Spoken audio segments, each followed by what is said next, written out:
इंतहा पसंद हिंदू, फिर आप इसे बाहर। उड़ी में हमले का इल्जाम झूठा निकला तो गुस्सा पाकिस्तानी फनकारों पर निकालने लगे। इंतहा पसंद हिंदू तंजीम MNS चित्रापत सिन्हा के कारकुनों ने पाकिस्तानी फनकारों को भारत छोड़ने के लिए 48 घंटों का अल्टीमेटम दे दिया। भारत ना छोड़ने पर उन्हें खुद मुल्क से बाहर निकालने और पाकिस्तानियों को काम देने वाले डायरेक्टर्स और प्रोड्यूसर्स को भी निशाना बनाने का ऐलान कर दिया। भारत में पाकिस्तानी आर्टिस्ट फवाद खान, माहिरा खान, राहत फतेह अली और दीगर मौजूद हैं।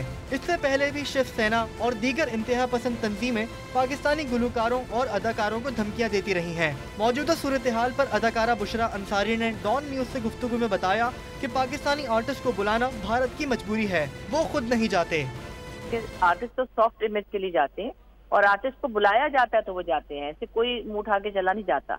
वो बहुत इज्जत प्यार से बुलाया जाता है, उसकी वहाँ कदर वैल्यू होती है, उसकी वहाँ जरूरत होती है, तो ही उसे बुलाया जाता है। हिंदू इंतहा पसंदों की धमकियों के बाद दिल्ली में होने वाली आलीशान पाकिस्तान नुमाइश मनसूख कर दी गई। हुक्काम TDAP के मुताबिक पाक भारत कशीदगी के बायस नुमाइश मनसूख की गई है।